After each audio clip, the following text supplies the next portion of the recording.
अब जो समझाने जा रहा हूं ध्यान से समझिए। अगर आप टी शर्ट का बिजनेस करना चाहते हो तो सबसे बेस्ट बिजनेस है। अप्रॉक्स 42.6 बिलियन डॉलर का वर्ल्ड वाइड बिजनेस है और यूएसए आपका सबसे बड़ा बायर है। 1.85 बिलियन डॉलर का अकेले बिजनेस आपको यूएसए दे सकता है। बट अगर मैं टी शर्ट में जाता हूं तो टी शर्ट में सबसे बड़ी बात वैरायटी अलग अलग होती है, कपड़ा अलग अलग होता है, ठीक है। उसके बाद निटेड फैब्रिक्स जो है वो अलग अलग तरीके से तैयार की जाती है, मतलब टी शर्ट को अलग अलग तरीके से बुनकर तैयार किया जाता है। यहां पे आके एक बिगिनर हमेशा मरता है बिकॉज उसको इसके बारे में नहीं पता। कनाडा का एक बायर हमारे पास आया था, उसने सारे क्वेश्चन पूछे। आज से मैं करीबन नहीं तो 10 या 12 साल पहले की बात कर रहा हूं। कनाडा के बायर ने हमसे पूछा, भाई आप टी शर्ट में डील कर सकते हो? हमने कहा जी कर सकते हैं, भाई मर्चेंट एक्सपोर्टर है। उसने कहा कि भैया मैं आपको एक क्वालिटी भेज रहा हूं, सैंपल अगर मैं भेज दूं तो वो बना दोगे? हमने कहा जी बना देंगे, ये तो और आसान है, तुम सैंपल भेजो, मैं मैन्युफैक्चरर के पास लेके जाऊंगा। अब सैंपल उसने भेजा, हम मैन्युफैक्चरर के पास गए।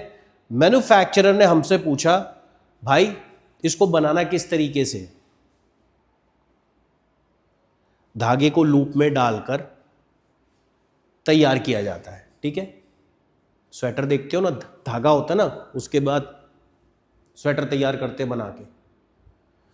अब ये अलग अलग रास्ते हैं, एक रास्ता है जर्सी, एक रास्ता है पीक, एक रास्ता है फ्रेंच टेरी, एक रास्ता है RIB और एक रास्ता है इंटरलॉक। जब आप शर्ट लेते हो, नॉर्मली एक टी शर्ट लेते हो, कभी इसके बारे में सोचा? इस बैच में भी बहुत से लोगों ने नॉर्मल टी शर्ट डाली हुई है, ठीक है ना, कभी इसके बारे में सोचा है इसका क्वालिटी स्टैंडर्ड क्या है? क्यों एक नॉर्मल टी शर्ट दिखने वाली स्ट्रीट मार्केट में 75 से 100 रुपीस में स्टार्ट हो जाती है, लेकिन इसका रेट हजारों में चला जाता है? क्यों? आज ये बताने जा रहा हूं। जिन लोगों को टी शर्ट का काम करना है, बायर ऐसे क्वेश्चन पूछेगा जो हम आपको बताते हैं बेसिक से एडवांस लेवल। बेसिक लेवल हो गया भैया यहां से प्रोडक्ट लो वहां बेचो। एडवांस लेवल हो गया कि कौन सी क्वालिटी बिकेगी, किस तरीके से काम शुरू करना है। बायर ने 4 क्वेश्चन पूछ लिया, आपको कुछ नहीं पता होगा, गारंटेड। अभी पता है? नहीं पता। हम तो टी शर्ट डेली बेसिस पे ले ही रहे हैं, पहन ही रहे हैं, फैमिली मेंबर भी पहन रहे हैं, बचपन से पहन रहे हैं, आज भी पहन रहे हैं, लेकिन इसके बारे में नहीं पता। और इसकी इंफॉर्मेशन आपको ना हर टी शर्ट की लेबलिंग पे भी मिलेगी। बट मोस्टली जो भी कस्टमर होता है वो क्या करता है, वो टी शर्ट देखता है, हाँ यार स्टफ अच्छा है, ब्रांड अच्छा है, अपना ट्रायल रूम में गया, अपना शर्ट डाली और दिखाया लोगों को, या फिर जो मिरर लगा है देखा, यार ये अच्छी लग रही है, ये ले लेते हैं। यही है ना? यही है ना? बोलो, हम यही करते हैं ना? बट अगर मुझे इंटरनेशनल ट्रेड में जाना है तो मुझे क्या करना पड़ेगा? चलिए आगे बढ़ते हैं यहां से। सबसे पहले अगर मुझे इंटरनेशनल ट्रेड में जाना है तो पहले तो मेरे को एक चीज समझनी पड़ेगी कि भैया मेरी चॉइस क्या है। गलत चॉइस हो गई तो आपको ऑर्डर मिलेगा ही नहीं, और अगर सही चॉइस करनी है तो कैसे करनी है? पहली चीज, जब भी कोई बायर आपसे प्रोडक्ट लेगा, पहले तो उसकी रिक्वायरमेंट यही है कि मेरे को गारमेंट की फिटिंग अच्छी चाहिए। गारमेंट की फिटिंग कैसे आएगी? तरीकों से। कौन सा तरीका किस शर्ट पे यूज होता है, किस टी शर्ट पे यूज होता है, ये बात करेंगे। अब कुछ फैब्रिक होते हैं जिसमें अगर मैं सपोज करो गाड़ी में बैठा हूं, ठीक है, मेरी शर्ट पीछे से दब गई तो वो निशान हमेशा रहता है, वो ठीक ही नहीं हो पाता, होता है ना। बट कई बार आपने ऐसी शर्ट भी देखी होगी, आप गाड़ी में बैठे हो, जैसे मर्जी ड्राइव कर रहे हो, नई शर्ट है, उस पर कोई निशान नहीं आता पीछे, आप बैठे रहो आधा 1 घंटा 2 घंटा ड्राइव करते रहो, होता है ना। कभी सोचा क्या डिफरेंस है इसके बारे में? क्यों है ये डिफरेंस? ये अगर फिटिंग अच्छी नहीं हुई और ऐसा फैब्रिक निकला तो उसमें मैं मार्जिन वैसे ही नहीं ले सकता। और अगर मैं एक्सपोर्ट की बात करूं और स्पेशली एक अच्छे देश की बात करूं तो मैं तो मार्जिन में काम करूंगा, और तभी तो मैं अपना ब्रांड भी बना पाऊंगा और तभी तो काम भी नहीं कर पाऊंगा। तो एक प्रोसेस क्या है, अगर हम जाने एक टी शर्ट बनाने का प्रोसेस क्या है, सबसे पहले यार्न लिया जाता है, उससे फैब्रिक बनाया जाता है, यही होता है ना। फैब्रिक बनाने के बाद गारमेंट्स तैयार किया जाता है, वो गारमेंट तैयार किया जाएगा, उसके बाद उसकी क्वालिटी स्टैंडर्ड देखी जाती है, आगे बनता है। अब ये पूरा जो एक मेथड है, इसके अंदर खेल तो यार्न खेल रहा है, फिर फैब्रिक, फिर गारमेंट, और उसके बाद उसकी क्वालिटी चेक होगी। यही है ना? आगे बढ़ते हैं यहां से। अब सबसे पहले बात करेंगे सिंगल जर्सी की। ये सिंगल जर्सी पैटर्न जो है किस प्रोडक्ट में सबसे ज्यादा यूज होता है? टी शर्ट की अलग अलग वैरायटी होती है। नॉर्मल टी शर्ट में ये सिंगल जर्सी यूज किया जाता है। कैजुअल वेयर के लिए, इवन इनर वेयर और स्पोर्ट्स वेयर के लिए भी यही तरीका यूज किया जाता है। प्लस अगर मैं बात करूं इंटरलॉक की, प्रीमियम टी शर्ट जितनी है वो हैवी होती है। नॉर्मली आप जाओगे एक जिम की टी शर्ट लेते हो मार्केट से, रनिंग के लिए टी शर्ट लेते हो, या बाहर घर से बाहर एक कैजुअल वियर के लिए दोस्तों के साथ जाना है, इधर उधर जाना है, घर के आसपास जाना है, उसके लिए टी शर्ट लेते हो। लेकिन हाँ, अगर कोई स्पेशल ओकेजन है, दोस्तों के घर में पार्टी है, तब भी लोग टी शर्ट डालते हैं। दोनों की क्वालिटी में फ़र्क होता है ना। तो जो घर के लिए ले रहे हो उसमें सिंगल जर्सी का यूज़ किया गया, और जो बाहर के लिए प्रीमियम लेते हो उसमें इंटरलॉक का यूज़ किया जाता है। प्रीमियम टी शर्ट्स में यही यूज़ किया जाता है। Kids wear, specially kids wear के अंदर यही पैटर्न यूज़ किया जाता है। समझ आया? अब इससे आगे बढ़ते हैं। नेक्स्ट है हमारे पास पीक फैब्रिक। डिजाइन देखो, ये निकल के आएगा। पोलो टी शर्ट देखिए, यान तो उसमें भी लग रहा है, बट जब वो बन के आती है हल्की सी जाली जाली सी होती है, ऐसी लगती है ना पोलो की टी शर्ट। ध्यान से देखना, सबसे ज्यादा यूज किया जाता है यूनिफॉर्म्स में, सबसे ज्यादा यूज किया जाता है गोल्फ खेलते हैं उसमें सबसे ज्यादा यूज किया जाता है। इसको कॉर्पोरेट एपरल भी बोला जाता है। कॉर्पोरेट इंडस्ट्री में सबसे ज्यादा यूज की जा रही है। समझ आया? अब इसी के साथ हनीकॉम फैब्रिक, इस तरीके से ना छोटे छोटे छोटे छोटे छोटे छोटे छोटे छोटे डॉट्स दिखेंगे। स्पोर्ट्स वियर और जिम में ये सबसे ज्यादा यूज की जाती है, क्योंकि इसमें स्वेटिंग सबसे ज्यादा होती है। समझ आया? ये सारी चीजें बायर पूछेगा भाई। अगर किसी यूएस यूरोप का अच्छा बायर मिल गया, कोई अच्छा शोरूम मिल गया, आपको अपना ब्रांड कल को बनाना है, तो ये सब चीजें तो होनी पड़ेगी, आपको पता होना पड़ेगा। ऐसे कैसे काम चलेगा?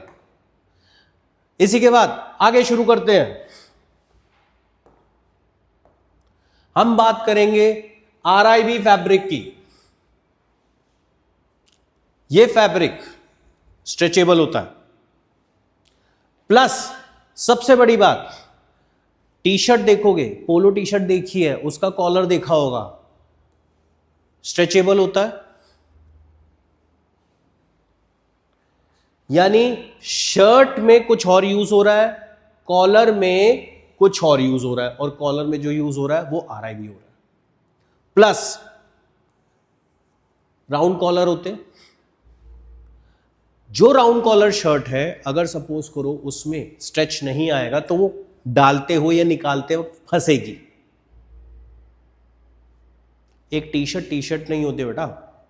अगर बिजनेस करना है तो उसकी डेप्थ में जाना पड़ेगा। इसीलिए बोलता हूं बेसिक से एडवांस लेवल तक जाओ।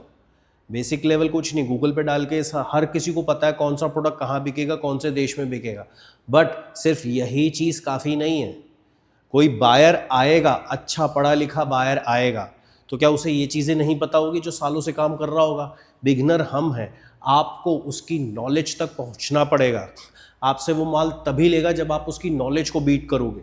इसी के साथ आगे स्लीव कफ्स, स्वेटशर्ट डालते हो, उसकी स्लीव्स कैसी होती है? बिल्कुल ठंड लगती है ना, ऐसे खुली डुल्ली तो नहीं होती, बिल्कुल चिपक जाती है ना, स्ट्रेचेबल होती है ना, हाथ डालते हो। कुछ जैकेट में भी आ रहा है ऐसी चीज, जैकेट्स में भी आती है।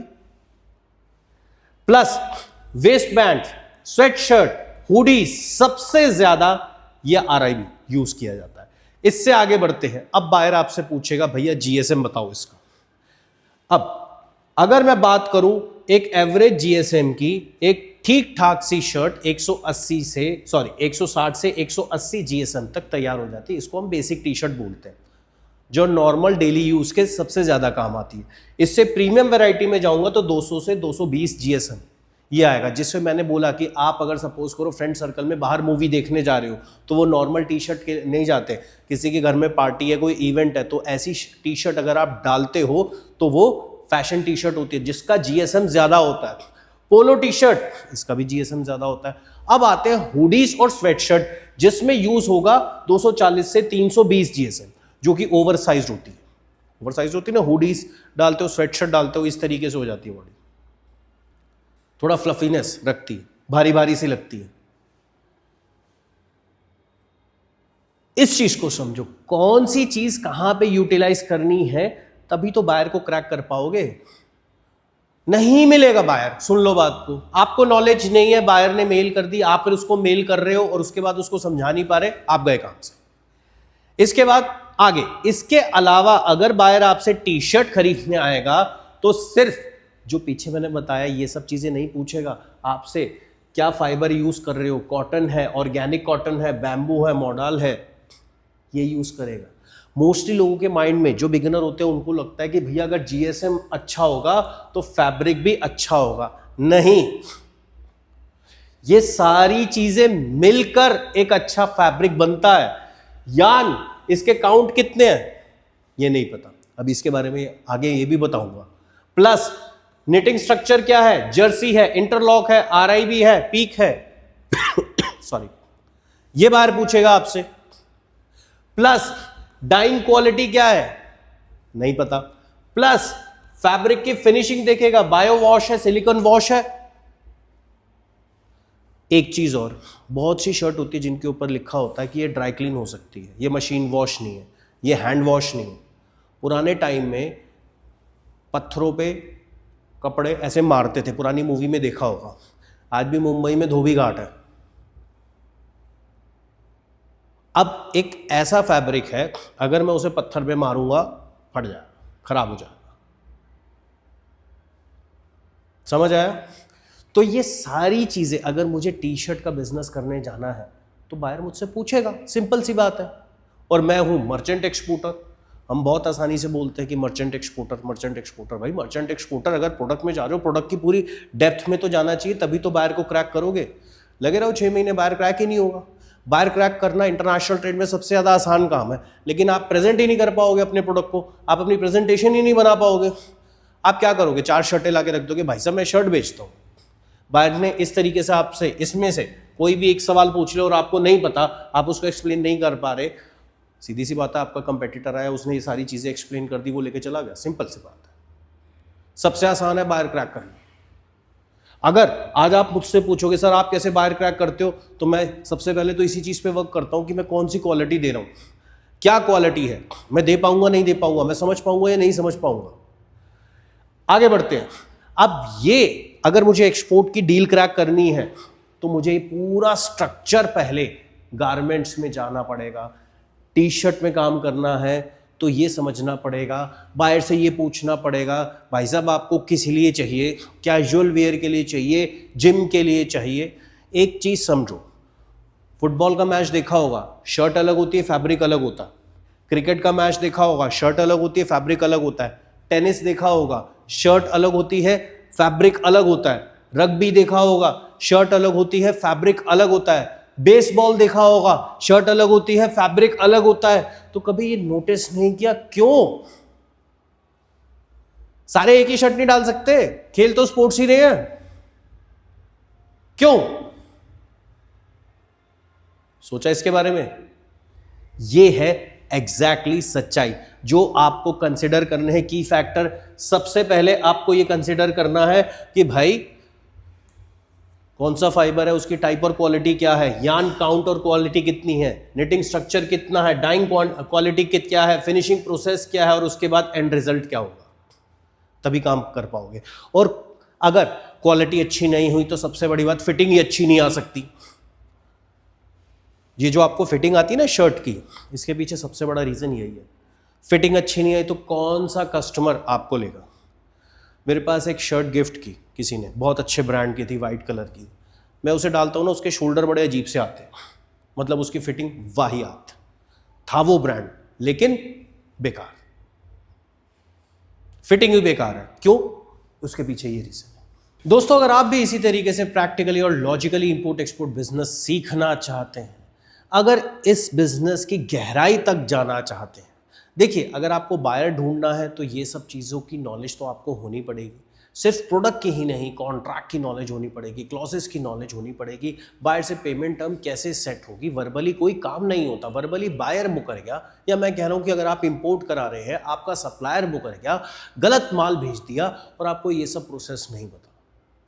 डोमेस्टिक मार्केट में काम करना बिल्कुल आसान है, लेकिन डोमेस्टिक मार्केट में बहुत ज़्यादा कंपटीशन है। जिस मार्केट में कंपटीशन है, जिस मार्केट में सबसे ज़्यादा पैसा है, लोग उसको बिल्कुल फोकस ही नहीं करते। आप खुद सोचिए, इंडिया में एक लिमिटेड मार्केट है, इंडिया से बाहर निकलूंगा, मेरे पास 195 प्लस कंट्रीज है, तो क्या मुझे ये काम नहीं करना चाहिए कि मैं एक्सपोर्ट करूं या इंपोर्ट करूं, जहां पे कंपटीशन भी ना हो, पैसा भी अच्छा खासा हो। पैसा तो मैंने उतना इन्वेस्ट करना है, मेहनत तो मुझे उतनी ही करनी है।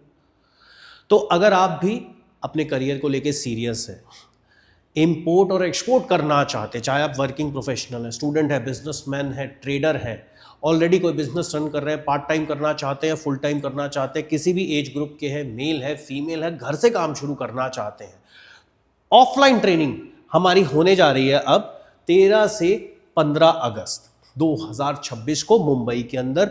दिल्ली में हमारी ट्रेनिंग होने जा रही है 20 से 22 अगस्त 2026 को, और कोलकाता में 10 से 12 सितंबर 2026 को।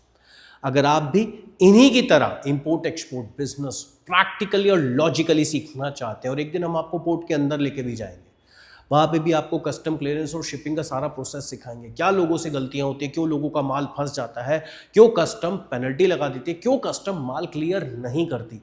हर बार कस्टम गलत नहीं हो सकती ना। हम तो ये कहते हैं भैया कस्टम ने माल रोक लिया, या कस्टम ने माल रोक लिया, कस्टम ने पेनल्टी लगा दी, तो भाई क्या रीज़न है उसके पीछे? कोई तो रीज़न होगा। तो अगर आप लॉजिकली और प्रैक्टिकली इंपोर्ट एक्सपोर्ट बिजनेस सीखना चाहते हो तो ये कॉन्टैक्ट नंबर दिया गया है, इस नंबर पे आप कॉल कर सकते हैं। आप ट्रेनिंग के बारे में जानिए, इनसे पूछिए, हमारे एग्जीक्यूटिव हैं यहाँ पे, हम आपको क्या क्या सिखाएंगे, आपको कितना फ़ायदा होगा ये भी आपको वो बताएंगे। ये नंबर है, इस पे कांटेक्ट करिए। जहाँ पे भी आप ज्वाइन करना चाहते हैं, दिल्ली, मुंबई, कोलकाता, चॉइस आपकी है। ऑफलाइन ट्रेनिंग तीनों जगह है, तीनों जगह पे मैं ही आके आपको सिखाऊंगा और समझाऊंगा। तो वेबसाइट हमारी है exportexpertsglobal.com।